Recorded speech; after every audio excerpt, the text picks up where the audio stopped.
ಗೋಕುಲ್ ಮಸಾಲಾ ರುಚಿ ಮತ್ತು ಸ್ವಾದಿಷ್ಟದ ಪ್ರೀತಿಯ ಸಂಗಮ. ಶಿಗ್ಗಾವಿ ಸಂಗ್ರಾಮದಲ್ಲಿ ಜೋರಾಯಿತು ರಿಸಲ್ಟ್ ಟೆನ್ಷನ್. ಗೆಲುವಿನ ನಿರೀಕ್ಷೆಯಲ್ಲಿ ಬಿಜೆಪಿ ಅಭ್ಯರ್ಥಿ ಭರತ್ ಬೊಮ್ಮಾಯಿ, ಯಲ್ಲಮ್ಮ ದೇವಿ ಮೊರೆ ಹೋದ ಬೊಮ್ಮಾಯಿ ಕುಟುಂಬ. ಯಾಸಿರ್ ಪಠಾಣ್ಗೆ ದುಬಾರಿಯಾಗುತ್ತಾ ವಕ್ಫ್ ವಿವಾದ. ಈ ಸುದ್ದಿಗಳನ್ನು ನೋಡೋಣ. ಶಿಗ್ಗಾವಿ ಗೆಲ್ಲೋದ್ಯಾರು? ನ್ಯೂಸ್ ಟಾಪ್ 9 ನಲ್ಲಿ. ಶಿಗ್ಗಾವಿ ಕ್ಷೇತ್ರದ ಫಲಿತಾಂಶ ಏನಾಗಲಿದೆ ಅನ್ನೋ ಕುತೂಹಲವು ಹೆಚ್ಚಾಗಿದೆ.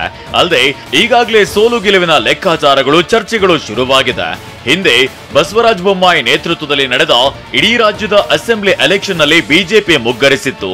ಆದ್ರೆ ಶಿಗ್ಗಾವಿಯಲ್ಲಿ ಬಸವರಾಜ ಬೊಮ್ಮಾಯಿ ಗೆದ್ದು ಬೀಗಿದ್ರು. ಈಗ ಅವರ ರಾಜೀನಾಮೆಯಿಂದ ತೆರವಾದ ಕ್ಷೇತ್ರದಲ್ಲಿ ಅವರ ಪುತ್ರ ಭರತ್ ಅಭ್ಯರ್ಥಿ.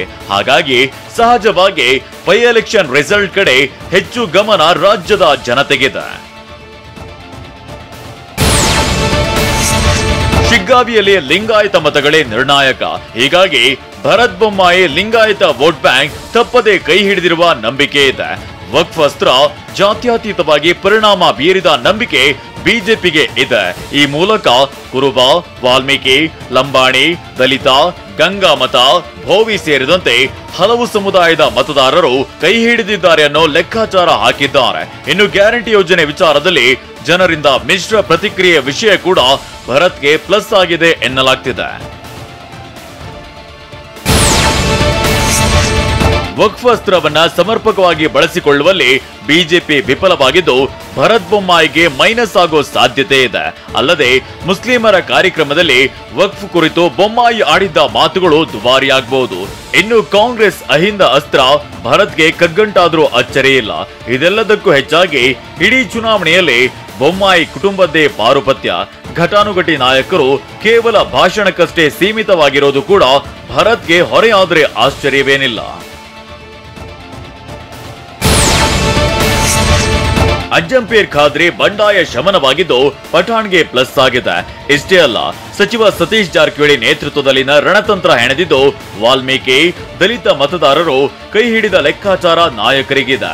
ಸಚಿವ ಜಮೀರ್ ಮುಸ್ಲಿಂ ಮತದಾರರ ಓಲೈಕೆ ಮಾಡಿದ್ದು ಪಠಾಣ್ ಪರ ಅಜ್ಜಂಪೇರ್ ಖಾದ್ರಿ ಪ್ರಚಾರ ಮಾಡಿದ್ದು ವರವಾಗುವ ಸಾಧ್ಯತೆ ಇದೆ ಎನ್ನಲಾಗ್ತಿದೆ.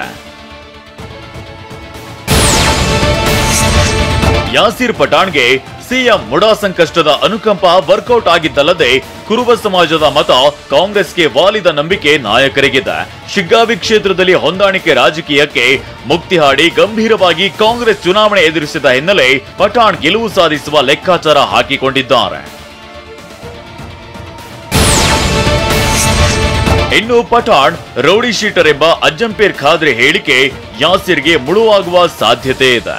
ಜೊತೆಗೆ ವಕ್ಫ್ ವಿವಾದವಂತೂ ಯಾಸಿರ್ ಪಠಾಣ್ಗೆ ಬಹಳ ದುಬಾರಿಯಾಗುವ ಸಾಧ್ಯತೆ ಇದೆ.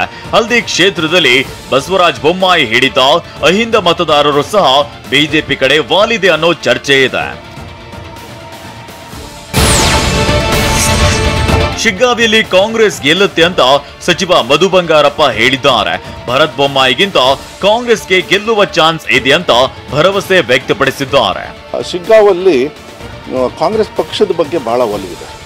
ಅಭ್ಯರ್ಥಿಗಿಂತ ಯಾರು ಬೊಮ್ಮಾಯಿಯವ್ರ ಮಗ ನೋಡಿದಾಗ ಎಲ್ಲೋ ಕಾಂಗ್ರೆಸ್ ಬಗ್ಗೆ, ಕಾಂಗ್ರೆಸ್ ಕೊಟ್ಟಿರ್ತಕ್ಕಂಥ ಗ್ಯಾರಂಟಿಗಳು ಮನೆಗೆ ಹೋಗ್ತಕ್ಕಂಥದ್ದು ಮತ್ತು ಜನರು ವಾಪಸ್ ಅದನ್ನಿಲ್ಲ ಸರ್ ಸಹಕಾರ ಮಾಡಿದೆ ಕಾಂಗ್ರೆಸ್ ಪಕ್ಷ ಅಂತ, ಅದನ್ನು ಮತವಾಗಿ ಪರಿವರ್ತನೆ ಆಗುತ್ತೆ ಅಂತ ಹೇಳಿ ನನಗೆ ವಿಶ್ವಾಸ ಇದೆ.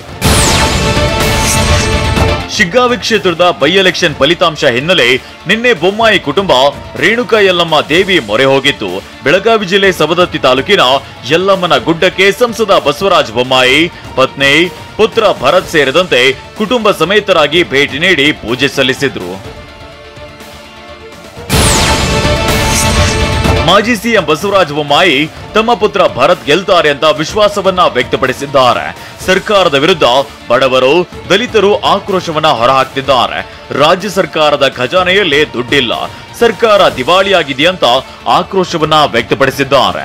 ವಿಶ್ವಾಸ ಇದೆ, ಚುನಾವಣೆ ಸಂದರ್ಭದಲ್ಲಿ ಜನ ಅಭಿವ್ಯಕ್ತವಾಗಿರುವಂಥ ಬೆಂಬಲ ಮತಗಳ ಮುಖಾಂತರ ನಾಳೆ ದೊಡ್ಡ ಅಂತರದಲ್ಲಿ ಭರತ್ ಬೊಮ್ಮಾಯಿ ಗೆಲ್ತಾರೆ ಅಂತ ವಿಶ್ವಾಸ ನನಗಿದೆ.